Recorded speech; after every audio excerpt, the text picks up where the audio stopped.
इस मूवी में हम देखेंगे कि एक किला 2 लाख सोल्जर्स की एक विशाल आर्मी के हमले का सामना कर रहा है, जबकि इसके पास सिर्फ 5000 सोल्जर्स हैं। लेकिन ये छोटी आर्मी कुछ ऐसा करती है जो कोई चमत्कार से कम नहीं है।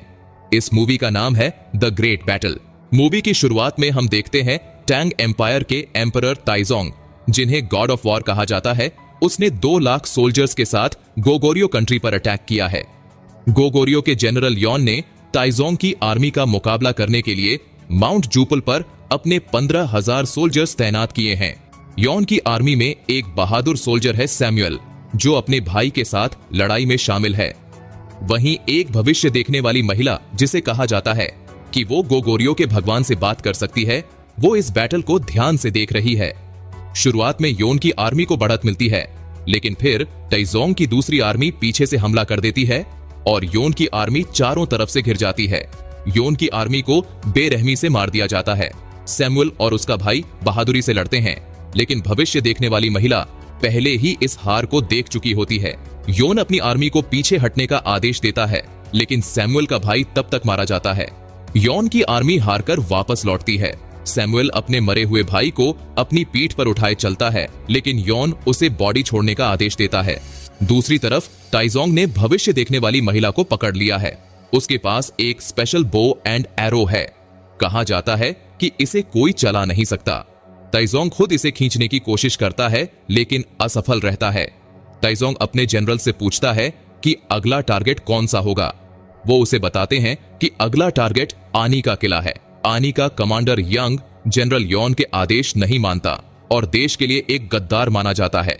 इसलिए आनी को जीतना आसान होगा, क्योंकि उसे कैपिटल से कोई सपोर्ट नहीं मिलेगा। इस बीच यॉन सैमुअल को आनी भेजने का फैसला करता है ताकि वो यांग को मार दे।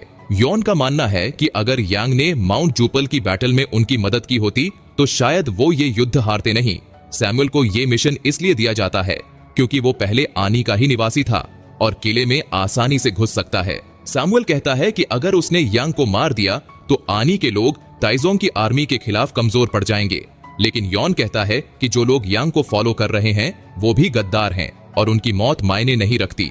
यॉन कहता है कि वो एनी को छोड़ देंगे और अपनी फाइनल लड़ाई कैपिटल में लड़ेंगे। सैमुअल एनी के लिए निकलता है।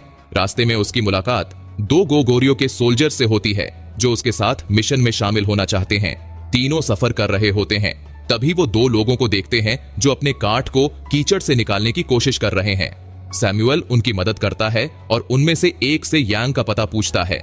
वो आदमी हंसता है और कहता है कि वो खुद यांग है। सैमुअल के साथ आए 2 सोल्जर्स गुस्से में उस पर हमला कर देते हैं, लेकिन यांग का जनरल चू उन्हें आसानी से मार देता है। फिर वो सैमुअल पर वार करने वाला होता है, लेकिन सैमुअल कहता है कि वो आनी से है और वहां के लोग उसे जानते हैं।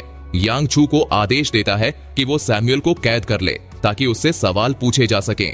चू सैमुअल को बेहोश कर देता है। जब सैमुअल जागता है तो देखता है कि वो आनी के किले में पहुंच चुके हैं।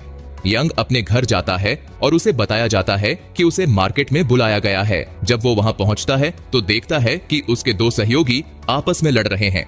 यंग उन्हें रुकने का आदेश देता है और वो तुरंत रुक जाते हैं। ये साफ है कि यंग को यहाँ बहुत रिस्पेक्ट मिलता है। सैमुअल को यंग के सामने पेश किया जाता है और यंग को शक होता है कि सैमुअल एक स्पाई है जो उसे मारने आया है। वो कहता है कि उसे पता है कि यॉन उसे गद्दार मानता है और उसे मरवाना चाहता है। सैमुअल कहता है कि वो ताइजोंग की आर्मी से भागते हुए आनी आया है और अब वो उनके साथ लड़ना चाहता है। यंग थोड़ी देर सोचता है और फिर सैमुअल को अपने जनरल से मिलवाता है। रात को सैमुअल अपने कटार को निकालता है और यंग का पीछा करता है। यंग सुनसान गलियों से होता हुआ एक गरीब परिवार के घर जाता है, जिन्होंने हाल ही में एक बच्चा जन्म दिया है। यंग उन्हें खाना और पानी देता है। जब वो बच्चे का नाम पूछता है तो वो बताते हैं कि उन्होंने बच्चे का नाम उसी के नाम पर रखा है। सैमुअल नोटिस करता है कि एनी के लोग यंग को बहुत रिस्पेक्ट और प्यार करते हैं। अगली सुबह सैमुअल देखता है कि यंग आम लोगों के साथ काम कर रहा है। तभी एक सायरन बजता है और यंग किले की दीवार पर चढ़कर देखता है कि ताइजोंग ने अपनी एक यूनिट भेजी है। इसका मतलब है कि उनकी आर्मी करीब है। आनी की आर्मी युद्ध की तैयारी करती है। यंग सैमुअल से उसकी दाढ़ी ट्रिम करने के लिए कहता है, जिससे सैमुअल नर्वस हो जाता है क्योंकि यही सही मौका है यांग को मारने का। लेकिन जैसे कि यांग को सब कुछ पता चल गया हो, वो कहता है, अभी सही समय नहीं है, तुम्हें मुझे मारने के लिए और भी मौके मिलेंगे। सैमुअल ये सुनकर चौंक जाता है कि यांग इतनी आसानी से उसकी सोच को समझ गया। फिर ताइजोंग की 2 लाख की सोल्जर्स वाली आर्मी पहुंच जाती है। दूसरी तरफ अनी की आर्मी में सिर्फ 5000 सोल्जर्स होते हैं। यांग देख सकता है कि उसके सोल्जर्स डर रहे हैं, इसलिए वो उन्हें एक जोशीला स्पीच देता है जिससे वो और ज्यादा मोटिवेटेड हो जाते हैं। ताइजोंग यांग की हिम्मत की तारीफ करता है। युद्ध शुरू होता है और ताइजोंग की आर्मी आनी के किले पर बड़े बड़े पत्थर फेंकती है, लेकिन किले की दीवारें टूटती नहीं क्योंकि उनके अंदर रेती भरी होती है। फिर ताइजोंग अपनी आर्मी को दीवारें चढ़ने का आदेश देता है और असली लड़ाई शुरू हो जाती है। उनकी विशाल सीढ़ियां उन्हें किले के अंदर घुसने में मदद करती हैं, लेकिन यांग के सोल्जर्स बहादुरी से लड़ते हैं। जनरल पोसो और उसकी बहन बेका यांग के सिग्नल का इंतजार कर रही होती है, क्योंकि उन्हें अपने कमांडर पर पूरा भरोसा होता है। कुछ देर लड़ाई के बाद यांग अपने सैनिकों को सिग्नल देता है कि वो दुश्मन को दोनों तरफ से घेर लें। इसी बीच ताइजोंग की आर्मी किले का दरवाजा तोड़ने लगती है। वो अंदर घुसने में कामयाब हो जाते हैं, लेकिन सीधे यांग द्वारा सेट किए गए जाल में फंस जाते हैं। किले की दीवार के ऊपर से यांग की आर्मी एक मजबूत फॉर्मेशन बनाती है और ताइजोंग के सैनिकों को नीचे धक्का दे देती है। फिर यांग बड़े क्रॉसबोज का इस्तेमाल करने का आदेश देता है, जिससे वो सीढ़ियों को गिरा देते हैं। अब जब दीवार पर चढ़ने का कोई तरीका नहीं बचता, तो ताइजोंग के पास पीछे हटने के अलावा कोई और चारा नहीं होता। असंभव लगने वाली इस लड़ाई में अनी ने ताइजोंग की आर्मी को हरा दिया। सैमुएल ये देखकर हैरान रह जाता है। रात में सैमुएल को एक सपना आता है जिसमें वो माउंट जूपल पर अपनी हार याद करता है और यॉन उसे गद्दार बुलाता है। वो अपनी मिशन को फिर से याद करता है। तभी यांग उसके कमरे में आता है और देखता है कि सैमुएल उसके सामने एक कटार लेकर खड़ा है। सैमुएल गुस्से में पूछता है कि यंग ने योन की बात क्यों नहीं मानी। यंग कहता है कि योन ने गोगोरियो के राजा को मार डाला था, लेकिन सैमुएल जवाब देता है कि यह जरूरी था क्योंकि राजा ताइजोंग के कैदियों को छोड़ रहा था और वो उसके इन्फ्लुएंस में आ चुका था। यंग कहता है कि राजा की हत्या ही इस युद्ध की असली वजह बनी, एक ऐसा युद्ध जो रोका जा सकता था। सैमुएल कहता है युद्ध तो हो गया, लेकिन यंग ने माउंट जूपल पर रीइंफोर्समेंट्स नहीं भेजे, जिसकी वजह से हजारों गोगोरियो सैनिक मारे गए। यांग जवाब देता है कि खुले मैदान में ताइजोंग से लड़ना बेवकूफी होता। अगर उसने अपने सैनिक भेजे होते तो वो भी मर जाते। सैमुएल उसे कायर कहता है और जनरल यॉन के साथ जुड़ने का आदेश देता है, लेकिन यांग कहता है कि उसका असली कर्तव्य अनी की रक्षा करना है। तभी दूर से एक सायरन बजता है और पता चलता है कि ताइजोंग की आर्मी फिर से आ गई है, इस बार विशाल सीज टावर्स के साथ। चू यंग को ये खबर देने आता है और देखता है कि सैमुएल ने उस पर कटार ताना हुआ है। वो सैमुएल को मारने की कोशिश करता है, लेकिन यांग उसे रोकता है और कहता है कि पहले उन्हें ताइजोंग से निपटना होगा। सीज टावर्स की मदद से ताइजोंग की आर्मी भारी संख्या में अंदर घुस जाती है और अनी की आर्मी को मारने लगती है। यांग एक प्लान बनाता है। वो अपने सैनिकों को तेल से भरी पाउचेस फेंकने का आदेश देता है और उन्हें जलते हुए तीरों से आग लगा देता है, जिससे सीज टावर्स जलकर गिरने लगते हैं। वो सभी टावर्स को आग लगा देता है और साथ ही साथ किले की दीवारों पर चढ़े ताइजोंग के सैनिकों से भी लड़ता। जैसे ही वो आखिरी टावर जलाता है, एक भाला आकर उसके कंधे में लग जाता है। वो चारों ओर देखता है और पाता है कि ताइजोंग का एक जनरल उसे मारने आ रहा है। उसी समय सैमुएल आकर उस जनरल को छुरा घोंप देता है और यांग की जान बचा लेता है। इसके बाद यांग बेहोश हो जाता है। यांग 4 दिन बाद होश में आता है और सैमुएल का शुक्रिया अदा करता है। ताइजोंग गुस्से से पागल हो जाता है कि इतनी छोटी आर्मी और छोटा सा किला बार बार उसे हरा रहा है। वो एक नया प्लान बनाता है। तभी भविष्य देखने वाली महिला, वो पवित्र बो एंड एरो के साथ अनी आती है और यांग को बताती है कि ताइजोंग ने उसे ये संदेश देने भेजा है कि ये उसका आखिरी चांस है आत्मसमर्पण करने का, वरना ताइजोंग अब अपना आखिरी कदम उठाएगा। वो बताती है कि ताइजोंग एक विशाल मिट्टी का टीला बनाने वाला है जो एनी की दीवारों से भी ऊंचा होगा।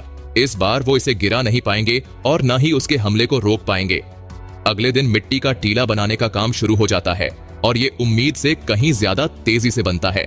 भविष्य देखने वाली महिला कहती है कि उसने एनी के पतन को देख लिया है और यांग को सरेंडर कर देना चाहिए, लेकिन यांग मना कर देता है। कई महीने बीत जाते हैं और मिट्टी का टीला लगभग पूरा हो जाता है। सैमुएल सुझाव देता है कि उन्हें कैपिटल से रिइंफोर्समेंट मांगनी चाहिए, लेकिन यांग कहता है कि यॉन कभी उसकी मदद नहीं करेगा। तब जनरल पोसो एक प्लान बनाता है ताइजोंग को टीला पूरा होने से पहले ही मारने का। बेका को गुस्सा आता है कि यांग पोसो को इस तरह की मिशन पर जाने दे रहा है, लेकिन यांग कहता है कि उनके पास और कोई चारा नहीं है। बेका पोसो से मिलने जाती है और वो वादा करता है कि वो जरूर जिंदा लौटेगा। पोसो और उसके आदमी ताइजोंग को मारने के लिए निकलते हैं लेकिन उन्हें जल्द ही एहसास होता है कि वो एक जाल में फंस गए हैं। इसका मतलब है कि एनी के अंदर ही कोई गद्दार है जिसने पहले ही टाइजोंग को इसकी जानकारी दे दी थी। कुछ देर बाद पोसो गंभीर रूप से घायल होकर आनी लौटता है और मरने से पहले यांग को गद्दार के बारे में बताता है। तभी भविष्य देखने वाली महिला एक्सेप्ट करती है कि वही वो गद्दार है। वो कहती है कि उसने भविष्य देखा है और आनी के पास टाइजोंग से लड़ने का कोई मौका नहीं है। अगर वो जिंदा रहना चाहते हैं तो उन्हें अब सरेंडर कर देना चाहिए। वो यांग से भीख मांगती है कि वो लड़ाई बंद कर दे, लेकिन गुस्से में सैमुअल उसकी गर्दन काट देता है और कहता है कि आनी कभी नहीं गिरेगा। अपने भाई की मौत से गुस्से में बेका अकेले ही टाइजोंग के इलाके में चली जाती है ताकि उसे मार सके। उसे एक मौका भी मिलता है, लेकिन उसका तीर सिर्फ टाइजोंग के गाल को जख्मी कर पाता है। फिर टाइजोंग के आदमी उसे बेरहमी से मार डालते हैं। पोसो और बेका को दफनाने के बाद सैमुअल कैपिटल जाने का फैसला करता है ताकि जनरल यॉन से मदद मांग सके। वो यॉन से कहता है कि एनी के लोग बहादुरी से लड़ रहे हैं और भले ही उन्हें गद्दार समझा गया हो, वो फिर भी टाइजोंग की आर्मी से गोगोरियो की रक्षा कर रहे हैं। उन्हें तुरंत मदद चाहिए। एनी में यांग कुछ बच्चों को रेत में खेलते देखता है और उसे एक प्लान सूझती है। वो एनी के माइनर से पूछता है कि क्या वो मिट्टी के टीले के नीचे एक गुफा खोद सकते हैं ताकि वो गिर जाए। माइनर्स जवाब देते हैं कि यह संभव है। माइनर्स काम पर लग जाते हैं और जल्द ही टीले और उसके नीचे की गुफा पूरी हो जाती है। लड़ाई का दिन आ जाता है। माइनर्स यंग को बताते हैं कि बारिश की वजह से गुफा के खंभे भीग गए हैं, इसलिए वो उन्हें जलाकर नहीं गिरा सकते। उन्हें इन्हें काट कर गिराना होगा। यंग को चिंता होती है कि इस तरह माइनर्स भी टीले के नीचे दब जाएंगे, लेकिन माइनर्स इस बलिदान के लिए तैयार हैं। टाइजोंग की आर्मी आनी में घुसने ही वाली होती है कि माइनर्स खंभों को काटकर मिट्टी के टीले को गिरा देते हैं। ये देखकर टाइजोंग चौंक जाता है। यांग के नेतृत्व में आनी की आर्मी आगे बढ़ती है और टीले के बचे हुए हिस्से पर कब्जा कर लेती है। गुस्से और अहंकार में भरा टाइजोंग अपनी पूरी सेना को हमला करने का आदेश देता है और चाहता है कि यांग का सिर उसकी प्लेट पर लाया जाए। आनी की आर्मी टीले पर डटी रहती है और दुश्मनों पर तीर और जलते हुए पहिए फेंकती है। ये लड़ाई कई दिन और रात तक चलती है, लेकिन फिर एनी के सैनिकों के पास गोला बारूद खत्म हो जाते हैं। यांग समझ जाता है कि युद्ध खत्म करने का एक ही तरीका बचा है, टाइजोंग को मारना। वो उस पवित्र बो एंड एरो लाने का आदेश देता है। इस बीच टाइजोंग और यांग की सेनाएं हाथ से हाथ की लड़ाई करने लगती हैं। यांग पवित्र बो को खींचने की कोशिश करता है, लेकिन नाकाम रहता है। लेकिन जब वो देखता है कि उसकी आर्मी हार रही है, तो वो अपनी बची खुची ताकत लगाकर तीर खींचता है। पोसो, बेका और माइनर्स को याद करते हुए यांग तीर छोड़ता है। तीर पूरे मैदान को पार करता हुआ सीधे टाइजोंग की आंख में जा लगता है और उसे घोड़े से गिरा देता है। तभी सैमुअल जनरल यॉन की आर्मी के साथ आनी की मदद के लिए आ जाता है। टाइजोंग हार मान लेता है और पीछे हटने का आदेश देता है। युद्ध खत्म हो जाता है।